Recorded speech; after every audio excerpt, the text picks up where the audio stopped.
Hi friends. அப்போ நம்ம சிந்த பைரவி பார்க்க போகிற சிந்த பைரவியில் நம்ம சிவா இருக்காரு. காடு காடாக மேடு மேடாக இறங்கி இறங்கி ஏறி ஏறி ஏறி ஏறி தேடுறாரு. தேடிட்டு கடைசியில் பார்த்தா ஜிமிக்கி கம்மல்ங்கிற மாதிரி ஜிமிக்கி மட்டும் கிடச்சிச்சு. ஜிமிக்கியை மட்டும் எடுத்து வச்சுக்கிட்டு சிந்து சிந்து அப்படின்னு சொல்லிட்டு அழுகுறாரு. அதுக்கப்புறம் அழுதவர். அதுக்கப்புறம் அங்கே உள்ள எல்லாருமே இதுக்கப்புறம் இங்கே இருக்க வேணாம், மிருகங்கள்லாம் இங்கே அதிகமாக வரும் இந்த டைமில், அதனால் தயவு செய்து வந்துருங்க சார்னு சொல்லி கூப்பிட, என்ன நடந்தாலும் நான் சிந்து இல்லாமல் வரமாட்டேன்னு சொல்லிட்டு பொண்டாட்டியை தேட ஆரம்பிச்சிட்டாரு. ஒவ்வொரு இடமா இறங்கி இறங்கி இறங்கி இறங்கி ஏற இன்னொரு பக்கம் அன்னபூர்ணி அம்மாவை காமிக்கிறாங்க. அன்னபூர்ணி அம்மா வந்து என்ன சிவாவும் எடுக்கல சிந்துவும் எடுக்கல, என்ன சிவாவும் எடுக்கல சிந்துவும் எடுக்கல, மனசில் ஏதோ படப்படாங்குது கடக்கடாங்குது சடசடாங்குதுன்னு சொல்லிட்டு யோசிக்க ஆரம்பிச்சிருச்சு.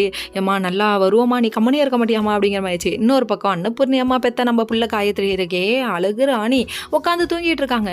தம்மா பகலில் என்னம்மா தூக்கம், நீ ஒரு பக்கம் பகலில் படுத்து தூங்குற, பக்கத்தில் வந்து படுத்துருக்கான் எருமை காட்டு பூச்சி ரேஞ்சுக்கு காட்டுறடா காட்டு பண்ணி ஏன்டா அப்படி இருக்க அப்படிங்கிற மாதிரி ரியாக்ஷனு.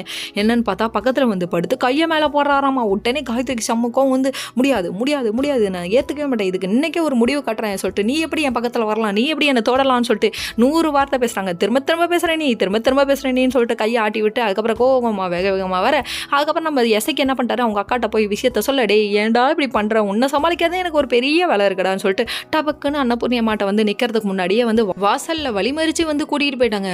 போடா பண்ணி